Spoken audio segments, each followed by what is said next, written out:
সর্বসিদ্ধি পুরাণে প্রসিদ্ধি, নামে মিলে কুঞ্জ সেবা অধিকারে পরম যতনে, শ্রীনাম রতনে করমন শান্তি লহরে পরম যতনে, শ্রীনাম রতনে পরমন শান্তি লহরে। এই নাম কখন করবো? মহাজন বলছে এই নাম করো খাবার সময় করো। খাচ্ছ না, নামকে স্মরণ করো। বলে ঘুমানোর সময় ঘুমাচ্ছ, এই নামকে স্মরণ করে ঘুমাও।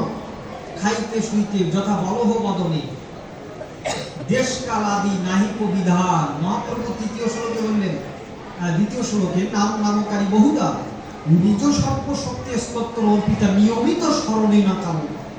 অর্থাৎ এটা স্মরণ করার জন্য কোনো কালাকাল বিচার তিনি রাখেন নাই। সব সময় স্মরণ করো, সমস্ত সময় স্মরণ করো। কেন? তার কারণ পলে পলে দেহ হতেছে ক্ষয়, পরক্ষণে প্রাণ রয় কি না রয়। নামে সর্বসিদ্ধি পুরাণে প্রসিদ্ধি, নামে মিলে কুঞ্জ সেবা অধিকারে পরম যতনে, শ্রীনাম রতনে পরমন শান্তি লহরে। বলে পলে পলে দেহ হতেছে ক্ষয়, কখন যে আমি চলে যাব তার কোনো ঠিকানা নাই। আমরা ভাগবতের মধ্যে দেখেছি পরীক্ষিতের সময় ছিল মাত্র 7 দিন, আর আমাদের জীবনে 7টা সেকেন্ড আছে কিনা আমরা তা জানি না। একটা মোবাইল কিনতে গেলেও তাতে ওয়ারেন্টি পাওয়া যায় 1 বছর, কিন্তু আমাদের জীবনের কোনো মূল্যই নাই, কোনো ওয়ারেন্টি নাই, কোনো গ্যারান্টি নাই। হ্যাঁ, এই জন্য পলে পলে দেহ হতেছে ক্ষয়, পরক্ষণে প্রাণ রয় কিনা রয়। তাই কি করতে হবে? বলে শীঘ্র সাধু সঙ্গে নামে মজ রঙ্গে, দূরে যাবে জময়ধি কারণে পরম যতনে, শ্রীনাম রতনে পরমন শান্তি লহরে পরম যতনে, শ্রীনাম রতনে। শীঘ্র সাধু সঙ্গে নামে মজ রঙ্গে, শীঘ্র সাধু সঙ্গ মাধ্যমে আমাকে নামে মজতে হবে, তা না হলে দ্বিতীয় পন্থা নাই। শীঘ্র সাধু সঙ্গে নামে মজ রঙ্গে, দূরে যাবে যম অধিকারে। যদি যমের অধিকার থেকে আমরা নিস্তার পেতে চাই, তাহলে সাধু সঙ্গের বাজারে এসে নামকে করতে হবে আশ্রয়। নাম ব্যতীত মুক্তির কোনো উপায় নেই। এরপর কি বলছে? যিনিতে সমন যদি থাকে মন, আগে অসৎসঙ্গ করহে অর্জন। যদি সমন মানে জমকে যদি জিততে চাই আমরা সবাই, তাহলে আগে অসৎসঙ্গ করহে বর্জন, অসৎসঙ্গকে বর্জন করতে হবে। যিনিতে সমন যদি থাকে মন, আগে অসৎসঙ্গ করহে বর্জন। ধরো হরিনাম বিজয় নিশান, ধরো হরিনাম বিজয় নিশান, দূরে যাবে জময়ধি কারণে পরম যতনে, শ্রীনাম রতনে করমন শান্তি লহরে। তারপর কি বলছেন? বলছে দেখো রে অদূরে শ্মশান ভীষণ, ওরে কালের কেমন কঠোর শাসন। ধনী মানি রাজা পাইতেছে সাজা, ধনী মানি রাজা পাইতেছে সাজা।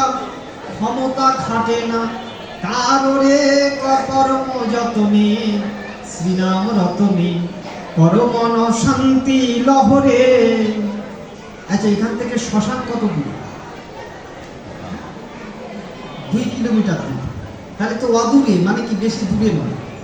তাই মহাদেব বলছে দেখো দেখো রে অদূরে শ্মশান ভীষণ, অদূরে মানে বেশি দূরে নয়।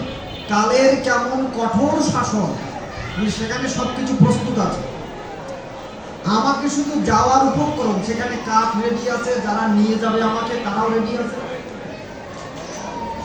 তারা সবাই রেডি আছে, সবকিছু রেডি আছে।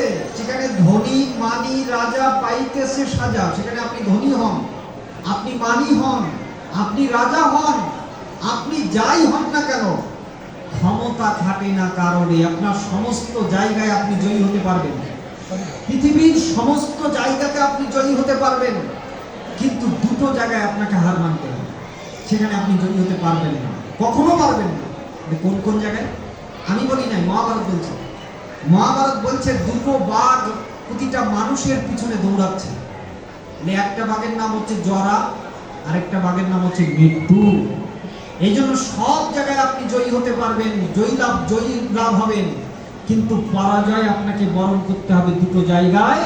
একটা হচ্ছে জরা, দ্বিতীয়টা হচ্ছে মৃত্যু। এই জরার কাছে সবাই হার মেনে যায়, ব্যাধিগ্রস্ত হয়ে যায়, আর জরার পরে পরিণামে চলে আসে মৃত্যু। কেন মানুষের জীবন হয় 6টি প্রকারের, মানুষের জীবন আবর্তন হয়। সেটা কি? জন্ম, বৃদ্ধি, স্থিতি, উৎপাদন, ক্ষয় এবং বিনাশ। যেমন একটা ফুলের কড়িরূপে জন্ম হয়, কড়িরূপে জন্মের পরে ফুলটা দিনে দিনে কি হয়? বৃদ্ধি পেতে থাকে। বৃদ্ধি পেতে পেতে পেতে পেতে ফুলটা এক সময় পূর্ণাঙ্গ ফুলে পরিণত হয়। পূর্ণাঙ্গ ফুলের পরে এরপরে সেখানে কিছু বীজ উৎপাদন করে। বীজ উৎপাদন করার পরে আস্তে আস্তে ফুলটা শুকাতে থাকে। ফুলটা শুকিয়ে এক সময় ঝরে পড়ে যায়।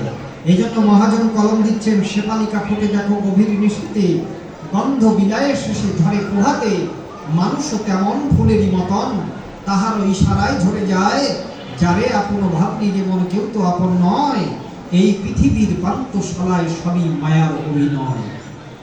এই জন্য তুমি সকল কাজের পাও যে সময়, তাহারে ডাকিতে সময় পাইনে। আমি কত কি যে খাই ভৎস আরো ছাই, তবু নামামৃত পান করিনি। আমার সব কিছু করার সময় আছে, কিন্তু তোমার প্রার্থনা করার সময় নেই, তোমার মন্দিরে আসার সময় নেই। আমরা ভক্তদেরকে বলি যে আপনারা প্রতিদিন মন্দিরে আসবেন। তখন ভক্তরা বলেন, না আমি তো কাজের মধ্যে থাকি, ব্যবসা করি, চাকরি আছে। তা ঠিক আছে, সপ্তাহে একবার করে আসেন। বলি না, সপ্তাহেও সম্ভব না। তাহলে মাসের মাথায় একবার আসেন। না, মাসের মাথায় সম্ভব না। তখনই ভক্তকে সাক্ষাৎ মন্দিরের গোবিন্দ ডেকে বলছেন, আচ্ছা তোমাকে আসতে হবে না, তোমার তো সময় নাই, কিন্তু আমি একদিন সময় করে তোমার বাড়িতে যাব। তা সেদিনকে আমি আর এই দ্বিমুখ শ্যামসুন্দর রূপে যাব না, মহাকাল সেজন্য অকুল মহাসমুদ্র, অর্থাৎ মহাকাল রূপে, যমদূত রূপে তোমার বাড়িতে গিয়ে তোমার প্রাণ বাহুটাকে শুষে নেব। সেদিন যদি বলো যে আমাকে আরো 2 ঘন্টা সময় দেন, সময় শেষ হয়ে গেছে, তোমাকে ভাগতে হবে। সেদিন যদি মনে করেন যে আপনি বিড়ি খাচ্ছেন, অন্তিম সুরটান দিতে বাকি আছে,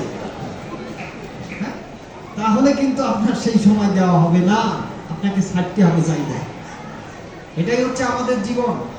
এই জন্য বলছেন, সমস্ত জায়গায় জয়ী হওয়া গেলেও দুটো জায়গায় মানুষকে পরাজিত হতে হয়, সেখানে ক্ষমতা খাটে না কারণে। তোমার জন্য যে ব্যবস্থা আছে, ধনীর জন্য সেই ব্যবস্থা, দরিদ্রের জন্য সেই ব্যবস্থা, রাজার জন্য সেই একই ব্যবস্থা। বলে কি ব্যবস্থা? ওই যে দেখো রে অদূরে শ্মশান ভীষণ, ওই শ্মশানের মধ্যে জায়গা আছে যার যার হাতে 3.5 হাত। ধনী হও তুমি 3.5 হাত পাবা, দরিদ্র হও